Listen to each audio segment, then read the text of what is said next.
Di sini saya akan mencoba menanggapi pernyataan Abraham Geiger tentang Al-Quran dalam bukunya yang berjudul Judaism and Islam. Geiger mengelaborasi Al-Quran menggunakan pendekatan kritik historis dan menyimpulkan dua garis besar. Pertama, Nabi Muhammad sebagai seorang plagiator. Kedua, Al-Quran merupakan buatan Muhammad yang diadopsi dari biblikal dan tradisi Yahudi. Menurutnya, Muhammad ketika itu sering berinteraksi dengan orang-orang Yahudi dan dekat dengan beberapa orang yang pandai Alkitab seperti Waraqah bin Naufal, Abdullah bin Salam, dan masih banyak lagi. Selain itu, Muhammad tidak begitu paham kitab suci umat Yahudi sehingga berusaha mencari informasi dan berinteraksi bersama masyarakat. Dari sinilah menurut Abraham Geiger kemudian lahir yang namanya Al-Quran. Abraham Geiger menjelaskan bahwa ayat-ayat Al-Quran yang sering mengacam orang-orang Yahudi itu disebabkan oleh ketidakpahaman atau kekeliruan Muhammad dalam belajar dan memahami Alkitab tersebut. Terlebih, informasi dan ilmu yang didapat Muhammad waktu itu berbentuk oral, sehingga memunculkan kesalahan yang lebih besar lagi. Mengenai ketidakontentikan Al-Quran, Geiger membuktikan dengan beberapa bahasa, kosakata, tradisi, kisah ajaran moral, dan doktrin agama dalam Al-Quran yang berasal dari tradisi Yahudi. Geiger menemukan 12 kosakata dalam Al-Quran yang kilahnya berasal dari bahasa Yahudi atau Ibrani, seperti kata Jahannam, Taurat, Malakut, Togut, Robani, dan lainnya. Dalam aspek keimanan atau doktrin agama, terdapat beberapa kesamaan antara Islam dengan Yahudi seperti penciptaan langit dan bumi dalam 6 masa yang juga disebutkan dalam Bible. Selain itu, terdapat kesamaan aturan-aturan hukum dan moral antara Islam dengan Yahudi seperti mematuhi perintah orang tua. Beberapa pandangan hidup dan kisah yang disebutkan dalam Al-Quran juga sama dengan apa yang diajarkan dalam agama Yahudi. Seperti orang yang meninggal dunia akan meninggalkan segalanya kecuali amal ibadah. Kesamaan-kesamaan itulah yang kemudian ditegaskan oleh Geiger bahwa Al-Quran mengadopsi dan mengadaptasi biblikal dan tradisi Yahudi. Dia mendasari semua penelitiannya menggunakan kritik sejarah atau kondisi sosio-historis Arab saat itu.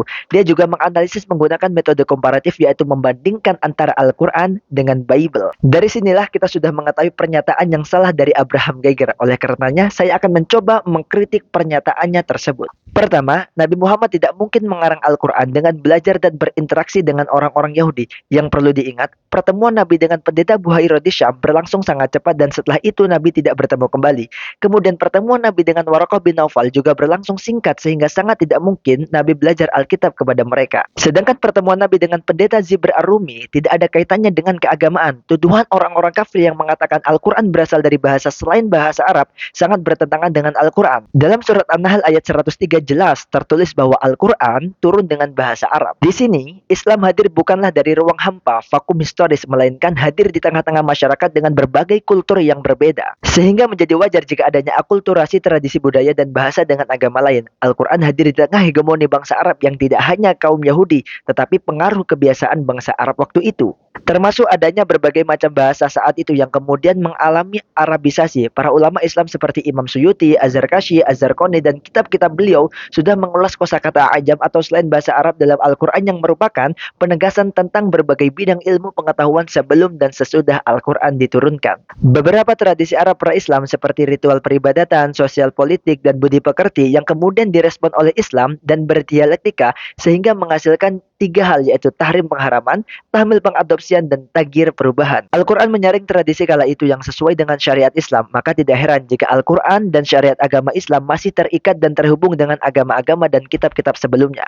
Thor Andre dalam bukunya Muhammad the Man and His Faith mengatakan bahwa sumber asli ajaran Islam yang hadir dan berkembang sebagai sebuah agama baru tidak lain adalah dari sifat dan kepribadian Nabi Muhammad. Dari pernyataan Thor Andre tersebut terlihat bahwa sosok Nabi Muhammad SAW adalah orang yang jujur dan membawa kebenaran dan bisa dipercaya, sehingga semakin mengukuhkan bahwa apa yang disampaikan oleh Nabi Muhammad adalah murni dari Tuhan, bukan karangan ataupun adopsi dari ajaran agama lain. Untuk itu, perlu adanya pembatasan dan penempatan masing-masing kitab suci sebagai kekhasannya masing-masing, sehingga keterkaitan antara kitab suci bukan pada strata saling mengadopsi, namun dalam tataran saling berdialektika dengan pengetahuan penerima dan wawasan yang berkembang di lingkungan di mana ia diturunkan. Wallahu a'lam. Semoga bermanfaat. Syukran.